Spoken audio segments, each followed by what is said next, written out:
오늘 새로 출범할 윤석열 정부의 내각 인선 일부가 발표될 예정입니다. 8명 정도 인선이 공개될 걸로 보이는데요. 두 분과 전망해 보겠습니다. 김형주 민주당 전 의원, 신성범 새누리당 전 의원 모셨습니다. 두 분 안녕하십니까? 네, 안녕하세요. 네, 일단 오늘 오후 2시에 내각 일부가 발표될 예정인데 8명 정도 발표가 될 것으로 지금 전해지고 있는 상황입니다. 네. 예, 어떤 직책이 발표될 걸로 예상되고 있나요? 우선 그 경제부총리, 실제적으로 기재부 장관, 그다음에 산업통상부 장관, 국토부 장관, 그리고 여성가족부 장관, 그리고 외교부는 빠지고 아마 국방부 장관 이런 선에서도 좀 그 논의를 할 수 있지 않을까 그렇게 생각이 듭니다. 네. 장관만 8명 정도 발표될 것으로 예상되는 상황인데 비서실장 같은 경우에는 오늘 인선 발표에 포함되지 않는다고 하거든요. 예, 좀 인선에 어려움이 있는 걸까요? 아무래도 비서실장이라는 직위가 굉장히 중요하잖아요. 그러니까 총리와는 비교할 수는 없겠지만 그래도 정치적으로 보면 더 의미가 있는 자리니까 아마 좀 더 심사숙고한다고 봐야 될 것 같고 오늘 유심히 봐야 될 대목이 경제부총리 겸 기획재정부 장관 결국은 추경호 현 의원이 좀 내정됐다는 언론 보도에서 속보로 뜨던데 그 대목 또한 여기 되면 이제 호흡을 맞출 경제팀에서는 금융위원장에는 최상목 현 농업대 총장 이런 분들 이름이 올린다니까 적어도 이런 분들이 어떻게 구성되느냐 또 하나는 사회 분야에는 누가 들어올까 8개 장관 부처를 보면서 어디가 남고 첫째는 어떤 인물이 되느냐 그럼 다음에는 어떤 부서가 남아서 향후의 전망을 어떻게 할 수 있을까 이런 게 사실은 관찰 포인트라고 봐야죠. 네. 자, 지금 경제부총리 관련해서 좀 주목해 봐야 된다고 말씀을 해 주셨는데요. 그렇다면 이 경제 정책과 관련해서는 새 정부에서 현 정부와 기조가 좀 어떤 방향으로 달라질 거라고 전망할 수 있을까요? 아무래도 이제 한덕수 총리가 그동안에 이제 경제 외교 통상이 컨트롤 타워에서 지난번에 직접 큰 틀에 이 정부의 문제, 지금 현재 내부적으로는 코로나 위기 속에서의 어떤 그 양극화 문제라든지 또 밖으로 보면은 결과적으로 미국이 금리 인상을 하고 있고 우크라이나 전쟁이 있기 때문에 대내외적인 어떤 경제적 리스크가 굉장히 크거든요. 그다음에 진영학적 위기도 있고 그런 부분이 있기 때문에 큰 틀에서 국제 수지라든지 또 실제적으로 그거가 연동돼 있는 국내 산업의 어떤 한계를 극복할 수 있는 좀 거시경제적 지표들 그리고 정통한 어떤 그 산업부라든지 경제부 또 금융위원회에서 관료들 이제 그런 측면들이 하나 있을 것 같고요. 또 하나는 윤 당선인이 디지털 경제 영역에서 공약을 굉장히 많이 했습니다. 경제 이분과를 중심으로 새로운 성장 동력과 또 디지털 자산 관련된 여러 가지 새로운 요구되는 공약들이 있기 때문에 그런 부분들을 경제 위기 부분들을 말하자면 미국의 어떤 그 금리 인상과 연동해서 국제 수지를 잘 관리하면서도 실제적으로 보면은 이제 당장 국민의힘에서는 추경을 더 올려야 된다 이런 어떤 상충적인 요구들이 많이 있기 때문에 그런 것들을 서로 잘 조율시켜 나올 수 있는 총리 또 부총리 또 금융위원장 산업부 장관 이런 그다음에 이제 경제 수석 수석이라고 이름은 아니겠습니다만 어쨌든 내부적인 청와대 내부에서 경제 정책을 컨트롤하는 그 사람들의 팀워크가 굉장히 중요하게 요청되지 않을까 그렇게 보여집니다. 네. 저도 이제 김형준이 설명을 잘 해주셨는데 이 언론에 지금 보도된 거 보면 거의 구도진을 보는데 경제부총리에는 추경호 의원 그리고 금융위원장은 최상목 농협 전 총장 전 기재부 1차관이죠. 그다음에 경제수석에는 김소영 교수 이렇게 임명됐다고 거의 내정됐다고 언론 보도에서 나오더라고요. 이 라인이 중요한 이유가 경제침 라인업이 끝났다. 그러니까 한덕수 국무총리 후보자와 추경호 부총리 후보자, 금융위원장 최상목 후보자, 경제수석 김소영 교수 이 팀이 갖고 있는 특징이 뭐냐 이걸 봐야 될 거 아닙니까? 저렇게 보시면 아시겠지만 추경호 의원은 지금 현 의원인데 경력을 가만히 살펴보면 기재부 1차관과 국무조정실장을 박근혜 정부 때 했어요. 저 왼쪽에 추경호 의원. 그러니까 MB 때는 금융위원회 부위원장이었어요. 경제기획원 출신 정통 경제관료 출신 정치인이다. 가운데 있는 최상목 전 금융위원장 내정자 같은 경우는 유력자 같은 경우는 정통적인 저 경제관료 출신인데 주로 보면 재정경제부에서는 금융정책과장을 했고 기획재정부 시절을 옮겨서는 부서가 바뀌었으니까 경제정책국장을 했다. 다시 말하면 금융과 경제 둘 다 다뤄본 굉장히 베테랑급 그 경제관료다라는 점이 눈에 띄는 거고 저 경제위원장, 금융위원장이 중요한 게 아시는 대로 사실 금융만 다루는 게 아니라 저기가 돈을 쥐었다 폈다 하는 거잖아요. 다시 말하면은 금리 인상을 할 것이냐 말 것이냐 이런 가계대출 문제, 네. 또 그 지금 그 소상공인들의 대출금 문제 이런 걸 어떻게 할지 이런 문제 굉장히 중요한 게 금융위원장이에요. 그래서 추경호 저 최상목 예정자를 좀 유심히 봐야 된다. 경제수석은 아시는 대로 대통령 옆에 있습니다만 아주 서울대학교 경제학과 교수니까 적어도 3명 네. 추경호, 최상목, 김소영은 어떻게 보면은 경선 캠프부터 호흡을 같이 했던 그런 분들 아닌가 싶어요. 그래서 네. 팀은 잘 짜여진 걸로 보인다. 다만 능력을 얼마 정도 보여줄 거는 또 저 사람들의 몫이겠죠. 네, 코로나19 사태 속에 경제 정책이 어느 때보다 또 중요한 상황인 만큼 주목되는 그런 상황입니다. 지금 경제 라인 외에도요, 그리고 외교 정책이 어떻게 변화가 있을지 이것도 관심인데 현재 북한이 또 도발 수위를 높이고 있고요, 또 우크라이나 전쟁이 발발한 상황이지 않습니까? 그런 만큼 관심이 높은데 오늘 발표에서 외교부 장관 같은 경우에는 빠진 것으로 네. 전해지고 있습니다. 뭐 배경이 있을까요? 글쎄요, 지금 이제 그 공교롭게도 후보자가 이제 박진 의원님하고 조태용 의원님인데 두 분의 나이가 같아요. 56년생. 근데 이제 그동안에 이제 인수위에서 단장은 박진 의원이 아무래도 사선 의원이시니까 했고 아마 조태용 그 의원님은 이제 초선이란 말입니다. 이제 정말 정통 외교 관료 역할을 했고 박진 의원님 외무고시는 합격했습니다만 외교 관료라고 하는 타이틀은 안 갖고 있습니다. 이제 그런 측면에서 마지막까지 이 두 분은 어떻게 쓸 것이냐. 한 분은 주미대사, 한 분은 외교부 네. 장관 이렇게 할 것 같은데 큰 틀에서 외교부 내부에서의 어떤 컨트롤을 한다라고 하는 건 외교부 차관 출신으로의 조태용 의원이 훨씬 더 장점이 될 수 있지만 국회와의 소통이라든지 또 전체적인 국제 관계에서의 어떤 인물론으로 보면 박진 의원이 좀 좋은 부분이 있습니다. 이제 그런 부분을 가지고 마지막까지 뭐 경중을 가리지 않을까 하는데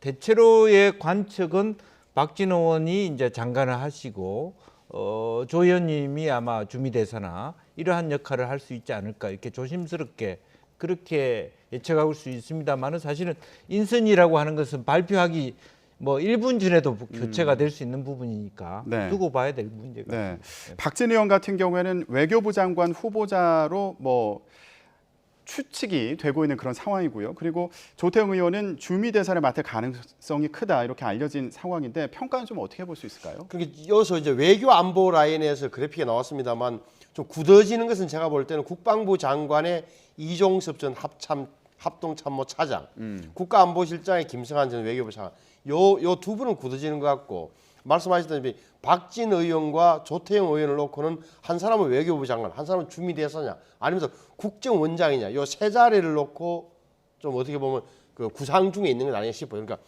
외교부 장관과 주미대사, 국정원장은 서로 교체 가능한 그런 걸로 보는 게 맞는 것 같아요. 그래서 국방부 장관에 기용된 이종섭 전 합참차장 예비역 중장이죠. 별 3스타 출신인데 이분에 대해서는 제가 좀 몇 군데 알아봤더니만 대부분 다 평들이 굉장히 높은 평을 받고 있는 분들이더라고요. 그러니까 단순하게 무슨 군인이시기도 하고 기동 7군 단장, 흔히 말하는 뭐 동북아에서 가장 기동력이 세다는 화력을 갖고 있다는 7군 단장을 마지막 7군장하고 합종 참모 차장을 한 것 같은데 보니까 어떻게 보면 군 경력 가운데서도 미국의 테네시 대학원에서 정치학 석사 박사를 받았더라고요. 그러니까 미국 쪽하고도 굉장히 긴밀한 관계를 갖고 있는 것 같고 정보 라인, 기무 라인에서도 좀 경험이 많은 분으로 알려져 있어요. 그래서 이분은 평이 괜찮다는 말씀을 좀 저는 전해드리고 싶고 네. 그래서 김성한 안보실장하고 호흡은 잘 맞을 것 같다. 다만 외교부 장관, 국정원장 요 라인은 다시 한번 살펴봐야 될 것 같다고 봅니다. 네. 그럼 여기서 좀 예상을 해봤으면 좋겠는 게요. 남북 관계와 그리고 대북 정책에 있어서 미국과의 공조는 새 정부에서 어떻게 전개될지 좀 추측을 해볼 수 있을까요? 글쎄요, 미국과의 공조는 현 정부보다 훨씬 빠르게 이루어지고 있고, 뭐 예를 들면 뭐 대통령과의 통화가 당선자 시절에 바로 이루어졌다는 거, 어느 정부보다는 빨리 이루어졌다라고 하는 부분이고, 또 그런 측면에서 그 동안의 후보로서의 이미 이제 말하자면 미국과 일본을 중시하는 또 선제 타격에 운운하는 정도의 강한 어떤 힘의 작용을 통해서 북한을 억제하겠다. 네. 이런 입장이 미국과 같기 때문에 상당히 어떤 미국과의 친화력은 굉장히 빠르게 복구되고 있고 아마 복구될 것으로 그렇게 보여집니다. 이제 네. 그런 측면에서 뭐 이 안보 라인이 너무 지나치게 지금 이제 4월 정국과는 좀 오히려 더 불협화음이 큰 거 아니냐. 예컨대 이제 지금 그 태양절 김일성 뭐 탄생 110주년 혹은 뭐 4월 25일로 얘기하는 북한 혁명군의 어떤 창건일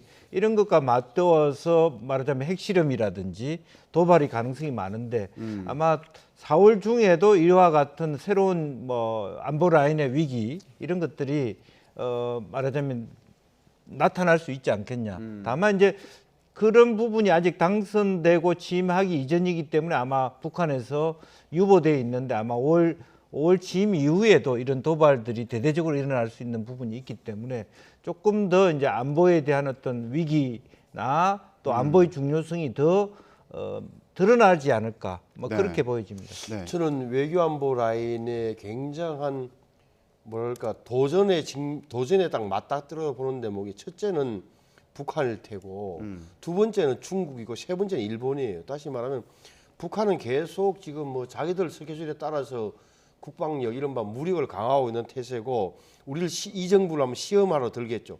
근데 저는 뭐 선제 타격을 언제 한번 윤석열 당선인이 선거 때 언급한 적이 있습니다만 그렇게 강대강으로 가지는 않을 거다. 다시 말하면 이종섭 전 합참차장이나 김성한 특히 김성한의 외교부 차관의 신문 기고문에 있는 거 보면 굉장히 현실주의적 면모를 보이고 있다고요. 대통령 당선인도 어떻게 보면 취임하고 나서는 북한에게 그냥 무조건 뭐 선제 타격 말을 못하는 지경으로 갈 거다. 저는 현실적 접근할 거라고 보는 거고. 예. 오히려 큰 문제는 중국하고 일본이다. 뭐 왜 그러냐? 우크라이나 전쟁을 계기로 아시는 대로 신냉전. 그러니까 옛날에 소련, 중국, 북한이 한 묶음이듯이 이번 러시아, 중국, 북한이 한 팀이 되고 국제 무대 자체에서 네. 미국과 일본과 유럽 이렇게 해서 한 묶이는 이 신냉전 체제에서 중국을 어떻게 할 것이냐. 중국에 대한 접근. 이게 전략적 사고가 좀 필요하다는 것. 네. 또 하나는 일본과의 관계인데요. 일본과는 잘 지내야 되는 당위로는 있지만 일본이 또 뭐 교과서 문제라든지 독도 문제라든지 자기들의 내적 정치적 논리에 의해서 움직일 때 이 국민들이 우리 국민들이 일본과의 저런 관계 개선에 얼마나 호응해 줄까 하는 대목. 그래서 북한, 중국, 일본 순서대로 외교안보 라인이 머리가 많이 아플 거예요 지금. 네.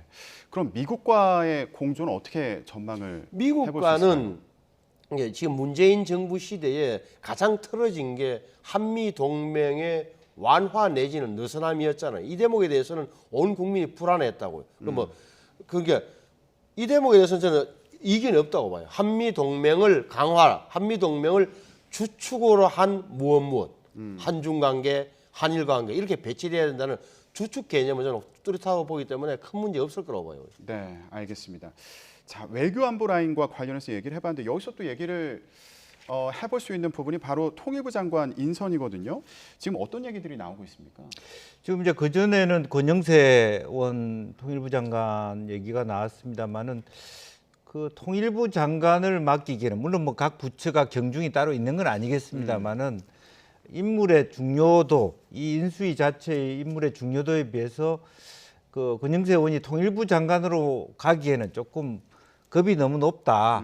이제 그런 의견들이 있고 본인도 그 통일부 장관에 대해서는 약간 입장을 좀 부정적인 입장을 내비치고 있는 것 같습니다. 그래서 네. 새로운 그 통일 관련된 전문가 그룹에서 찾기로 했는데 그 전에 이제 제안했던 사람 중에 하나가 서울대 경제학부의 김병현 교수예요. 국가안보전략연구원. 이분은 사회주의 경제학을 전공하시고 북한 경제를 전문했던 그 학자입니다. 그래서 아무래도 이제 한편으로 보면 권영세 의원이 그 통일부 장관에 언급됐다는 건 역으로 보면 예상외로 이 새로운 정부에서 통일이라고 하는 부분을 그렇게 축소지향적으로 보지 않는다. 권영세라는 인물을 통일부 장관으로 생각했다는 건 역으로 보면 외교안보 못지않게 통일의 문제에서도 굉장히 깊은 인식을 하고 있다. 그런 걸 하나 엿볼 수 있고요. 예. 또 결과적으로는 아마 좀 더 말하자면 바이든 행정부와 탑다운 방식은 아니지만 하나하나 통일로 가는 어떤 비핵화 로드맵에 대해서 굉장히 뭐 탄탄하게 추구해 갈 의지를 갖고 있다. 이제 그런 것을 엿볼 수 있다. 그렇게 보여집니다. 네. 통일부 권영세- 장관. 예. 권영세 의원의 경력 중에 재밌는 부분이 말이죠. 검사 생활하면서 당시 안기부 그러니까 지금의 국정원의 파견 검사를 했다는 사실이 하나 기록이 유심히 봐야 될 대목이고 또 하나는 사석에서도 만나보면 독일 통일 이야기를 많이 하고 독일 통일 과정에 대한 뭐 책도 번역을 했던가 그런 경력을 갖고 있어요. 그러니까 그래서 아마 통일부 장관 이야기가 나오는 모양인데 본인 입장에서는 통일부 장관보다는 제가 볼 때는 당에서 좀 더 정확하게 말하면 다음에 당대표 출마하실 생각이 좀 있는 걸로 저는 그렇게 해석이 되더라고요. 왜냐하면 8년 만에 국회 복귀한 거예요. 주중대사하고 나서 네. 박근혜 정부 시절에 그러니까 안기부 경력, 통일에 대한 관심, 그다음에 주중대사 이런 것 때문에 국정원장도 가능하고 통일부 장관도 가능하지만 제가 읽는 본인의 희망사항은 다음에 당 대표를 하고 싶다 이런 게 저는 읽히더라고요. 그렇군요. 그렇다면은 통일부 장관 인선에 대한 전망은 어떻습니까? 글쎄요, 내부 승진으로 다시 말하면 통일은 출신이고 북한을 뭐 많이 아는 전 차관이라는 이런 분이 이름이 오르내린다니까 저 거기서 발탁되지 않을까. 지금 차관이 아니라 전직 차관 중에서도 그런 분들은 많으니까 아마 인수위에서 저는 찾고 있다고 봅니다. 네, 알겠습니다. 어떤 발표가 나오는지 지켜보기로 하고요. 전체적으로 지금 거론되는 인물들을 봤을 때 특징이 있다. 예, 그게 서울대 출신의 50대 남성 위주다. 이렇게 이제 분석을 하는 경우도 있는데요. 뭐 변화의 가능성이 있을까요? 어떻게 보십니까? 사실 지금까지 나온 걸로 보면 아마 여성가족부 장관은 여성을 임명하겠죠. 그 나머지는 사실은 그 성비에 있어서 문재인 정부가 강경화 외교부 장관을 비롯해서 국토부, 교육부 상당히 많은 어떤 인선에 있어서 성비를 굉장히 그 중요한 어떤 그 가르마를 타는 잣대로 인용했다면 이번 정부는 성비의 차원이나 세대의 측면, 20대, 30대 이런 것보다는 전문성, 또 실력 이런 것으로 봤기 때문에 이제 그런 의미에서 다소 국민 눈높이에 안 맞는 결과들이 나올 수 있지만 어쨌든 기본적으로 그것은 당선자의 색깔이고 철학이라고 보여집니다. 이것을 뭐 무늬 맞추듯이 성비를 맞추고 그러다 보면 오히려 실력이 좀 모자라지만 뭐 이렇게 하게 되는 이제 그런 부분이 아니라 오히려 한편으로 이 현재 국내외적인 엄중한 경제 여건, 국내적 정치적 상황을 돌파하기 위해서는 그런 어떤 기준보다는 어떤 실력 중심으로 혹은 정통 관료 중심으로 전문가 중심으로 돌파하겠다는 의미로 읽혀집니다. 네, 더 젊은 세대에서 장관할 가능성은 없냐? 뭐 이런 목소리도 있는데요. 그러니까 윤석열 당선이 선거운동 과정에서도 30대 장관 후보 시절에 이런 이야기를 한 적이 있기 때문에 많은 분들이 기대를 했고 저 역시도 예를 들어서 여의도 셈법과 문법을 모릅니다. 나는 빚진 사람이 없습니다라는 표현을 쓸 때 장차관의 발탁에서 굉장한 신선함을 보여줄 줄 알았는데 우리 김영주 의원이 정확히 분석한 대로 지금 상황 자체 초기 내각에서는 그게 아니라 눈 감고 능력과 이런 위주로 가다 보니까 저런 이제 소리가 나오는 거죠. 다만 몇 군데가 남아 있으니까 적어도 사회부처라든지 네. 과학기술부처에서는 좀 더 연부역강한 젊은 척으로 좀 내려가서 참신함을 보여줄 필요성은 분명히 있다고 생각합니다. 네, 오늘 저희가 외교 안보 라인과 그리고 경제 라인 관련해서 인선을 좀 예상을 해봤는데 이 밖에도요, 뭐 산업부, 국토부, 과기정통부 그리고 여가부 장관 등이 발표될 것으로 보이거든요. 예. 이 부분 관련해서 좀 전망되는 부분이 있나요? 그래서 이제 산업부도 지금 말씀이 나오기는 이창양 카이스트 교수 나오는데 이분도 산업부에서 정책관을 했던 분이고 그다음에 LG와 SK 하이닉스에서 일했던 분입니다. 네. 말하자면 당선자께서 산업부에 있어서 너무 그동안에 이제 중소기업 중심으로 갔다면 좀 대기업과의 소통 그리고 정통 관료 일을 해왔고 또 연구를 해왔던 그런 사람을 나이가 좀 들지만 어쨌든 50대, 60대지만 또 국토부도 마찬가지입니다. 이제 원희룡 지사가 조금 예견되고 있습니다만 연배로 보면 어쨌든 50대 말 남성 이런 위주로 갈 가능성이 많고 다만 과학부 같은 경우는 좀 더 참신한 인재를 할 수 있는 여지가 있지 않느냐. 또 여성부 같은 경우도 좀 그런 문화부 같은 경우에도 조금 아주 그 경제의 어려운 부분을 떠나서 좀 더 창의적인 콘텐츠 중심의 그런 식으로 본다라면 그런 여지는 조금 남아 있겠다는 생각들이 듭니다. 그런데 네. 어쨌든 기본적으로는 기조 자체가 아까 말씀드린 것처럼 어떤 연배나 성비나 이런 걸 따지기보다는 정말 현 체제 관료 체제를 정확하게 이해하고 그 사람을 지배하면서 개혁을 이끌어낼 수 있는 현재 위기를 돌파할 수 있는 전문가 중심으로 실력 중심으로 가기 때문에 아마 여성과 청년에 대한 배려는 좀 기대하기 어렵지 않겠나 그렇게 보여집니다. 네.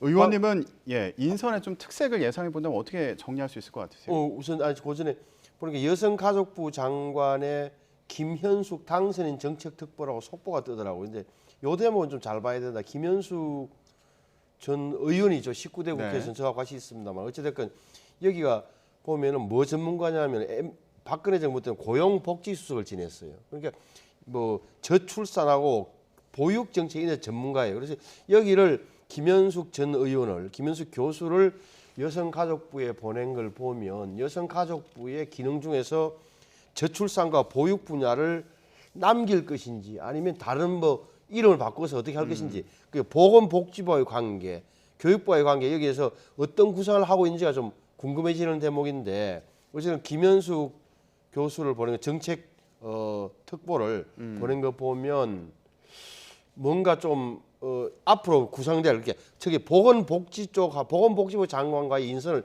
보면서 여성가족부의 운명을 점쳐야 될 것 같다고 저는 생각합니다. 네, 그 부분은 저희도 확인이 되는 대로 전해드리겠습니다. 여가부 장관의 김현숙 당선인 정책특보가 지명될 것으로 보인다 이런 얘기가 있는데 확인되는 대로 전해드리기로 하고요. 그렇다면 여기서 또 궁금한 게 그래서 지금 인수위 측에서요, 이 여가부 같은 경우에는 이게 폐지 기조를 그대로 가져간다는 겁니까? 아니면 이걸 두고 보겠다는 겁니까? 제가 볼 때는 여성가족부라는 명칭은 없어지겠죠. 당연히 이제 이거는 대전제가 되어 있는 거고, 근데 기능을 무엇을 남길 것인지 아니면은 전체적으로 퍼뜨려서 부처 쪽으로 들어갈 것인지 이 대목에 대해서는 저는 그래서 제가 읽은 언론 기사를 봐서는 분석이 불가능하다. 다만 제가 볼 때는 여성가족부는 역사 속으로 사명을 다했고 사라진다라고 봐야 될 것 같아요. 네, 알겠습니다. 자, 오늘 오후 2시에 당선인이 직접 이제 일부 인선을 발표할 예정인데요. 관련 내용 저희가 또 계속 전해드리기로 하고요. 다음 주제로 넘어가 보겠습니다. 한덕수 국무총리 후보자 같은 경우에는 청문회 준비가 한창인데요. 그런데 여러 의혹들이 나오고 있습니다. 관련 내용 들어보고 오겠습니다. 재산 형성 과정에서 이렇게 좀 이해 충돌 가능성에 대해서 의혹이 좀 제기되는데 좀 거기에 대해서 좀 어떻게 생각하세요? 그거는 아마 여기서도 해명 자료가 나갔고 또 이제 우리 자료가 다 이제는 요청이 제출이 됐으니까 청문회에서 아주 성실하게 잘 설명을 드리도록 하겠습니다. 작년에요. 집중적으로 수십억 원이 예금, 정기예금이 들어갔던. 작년에? 네. 그거 혹시 출처가 확실히 소명이 되는지. 저는 모르겠는데요. 어디 그런 게 있었는지. 아마 이제 은행 간에 조금 저희가 좀 금리 차도 많이 나고 하니까 은행마다 조금씩 그런 이동은 있었겠지만 전체적인 트렌드로 보시면은 별로 다른 게 없을 겁니다. 하여튼 저희가 충실하게 청문회에서 해명하도록 하겠습니다. 네, 한덕수 총리 후보자 재산 형성 과정에서 이해 충돌 그리고 고액 자문료 논란 등이 이어지고 있는 상황입니다. 민주당에서는 이 상황 지금 어떻게 보고 있을까요? 글쎄요, 이제 우리가 한덕수 총리가 2004년부터 국무조정실장하고 부총리하고 총리했던 시절이 있지 않았습니까? 이제 그때의 눈높이와 지금의 눈높이는 좀 더 다릅니다.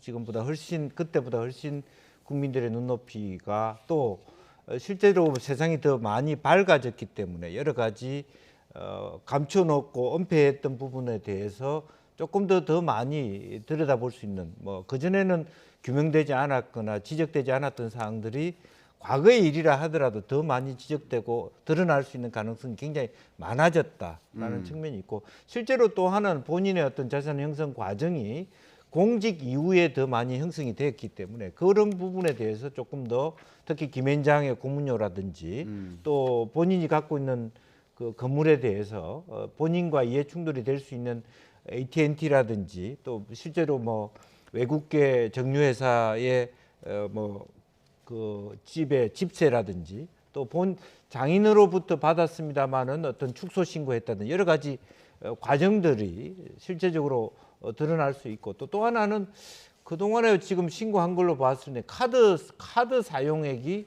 제로, 현금 영수증 사용액이 제로 이런 부분들은 도대체 이분은 어떤 돈으로 살아가는가 하는 의혹을 갖게 합니다. 그리고 실물 경제의 전문가로 하는데 그리고 자기 본인이 직접 결제도 안 하고 카드도 한 번도 안 써본 게 안 써본 부분들이 과연 현실을 어떻게 살아가시는가에 대한 근본적인 의문을 갖게 만들기 때문에 과거와는 다른 눈높이 속에서 굉장히 그 여러 가지 어려운 청문회 과정을 통해서 통과하든 안 하든 아마 그 힘든 과정이 되지 않을까 그렇게 생각이 듭니다. 네, 제기됐던 여러 가지 의혹들을 다시 한번 좀 짚어주셨는데 신 의원님은 어떻게 평가하십니까? 이제 국민들의 눈높이 이게 상식이 중요할 텐데 저는 상식은 어느 정도 돼 있다고 봅니다. 그 정도 이렇게 경제부총리와 총리 주미 대사를 지낸 분이 가장 큰 로펌 회사에서 상당의 고액의 고문료를 받는 것까지는 국민들이 그럴 수도 있다라고 생각할 텐데 그 금액이 얼마인지 모르겠습니다. 다만 근데 무엇을 했길래 변호사도 아니고 변리사도 아닌데 수임료도 아닌데 고문료로 저렇게 한 19억 정도를 받아갔을까 이 대목이 될 텐데 거기에 대해서는 아마 본인의 설명을 할 텐데 제가 보기에는 김앤장이라는 개인 회사와 또 한덕수 후보자 간의 개인적인 그런 나름의 계약서 때문에라도 무엇을 일을 했는지는 내밀한 부분이 있어요. 내밀하다 하면 영업 비밀일 수도 있는 측면이 있다. 그 대목이 좀 곤란할 것 같다는 대목 하나 들고 또 돈이 많이 늘어난 것. 다시 말해서 2012년도에 주미 대사를 끝으로 공직을 떠난 이후에 10년 동안 재산이 약 40억 늘어났더라. 네. 또 특히나 예금이 26억 늘어났다. 그런데 여기에 대해서는 물론 이제 아까 봤지만 19억에 달하는 급여 상여금을 김앤장 후보 받았고 사회이사 생활을 했고 여기에 또 공무원 연금을 받았으면 좀 더 예금 통장에 넣었으면 가능하다고 보겠지만 아까 김 의원이 말씀하신 대로 왜 카드는 하나도 안 쓴 걸로 돼 있나 다 현금으로 처리했을까 여기에 대한 설명 과정이 청문회에서 굉장히 야당에서 굉장히 공격할 것 같다라고 네. 보이죠. 네, 후보자 본인도 청문회에서 이제 다 밝히겠다 이런 입장인데 어떻게 진행될지 궁금합니다. 그렇다면 여론 흐름은 어떤지도 좀 짚어보겠습니다. 여론조사 결과를 준비했는데요. 한덕수 후보자 적합도에 대한 질문입니다. 자, 물어봤더니 적합하다가 38%였고요. 적합하지 않다가 22%, 그리고 의견 유보가 39%로 나타났습니다. 자, 의원님, 여론조사 결과 좀 어떻게 평가할 수 있을까요? 글쎄 이거는 좀 연배가 좀 높기 때문에 잘 모르는 부분이 많다. 그런 부분이 있고요. 또 다른 한편으로 보면 의외다.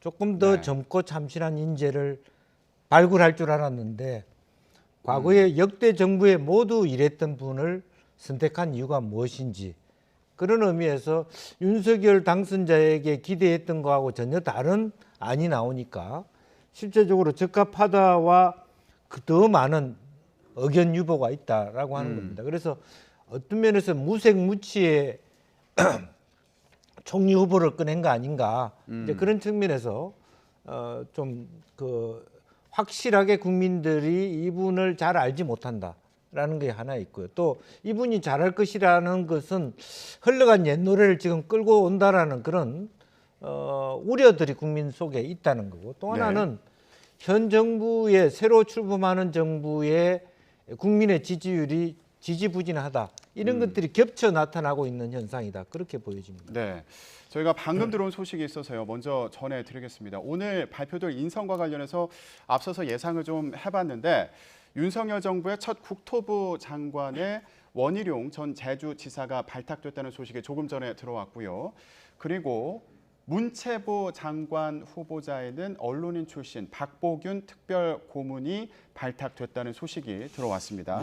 야, 의원님, 네, 원희룡 전 지사가 국토부 장관 후보자로 발탁됐습니다. 그러니까 말이죠. 그렇게 저는 원희룡 의원이 원희룡 전 지사가 아시는 대로 경선에 참여했고, 그다음에 경선 과정에서 윤석열 당시 후보와 각을 진 적도 있지만 어찌됐건 나중에는 합류했고 지금 기획위원장을 맡고 있다. 그래서 어떻게 보면 정치적으로 한 발짝 좀 점프할 수 있는, 도약할 수 있는 그런 계기가 됐다.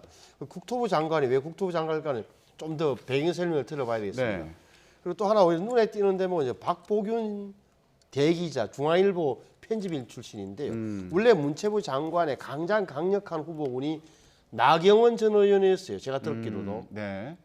나경원 전 의원이 제가 듣기로는 외교부 장관 아니면 문체부 장관의 물망이 계속 올랐었는데 박보균 전 기자로, 전 편집인으로 돌아섰다는 것은 그만큼 언론 관계를 중시한다는 당선인의 생각 내지는 이 정부, 윤석열 정부의 생각이 투영된 걸로 보여져요. 그러니까 좀 저 대목은 오히려 언론사나 이런 데서는 좀 해석을 좀 잘할 대목 아닌가, 저는 그렇게 생각합니다. 예, 원희룡 전 지사 같은 경우에는 지금 인수위에서도 기획 관련된 기획위원장 그 직책을 맡고 있지 않습니까? 네.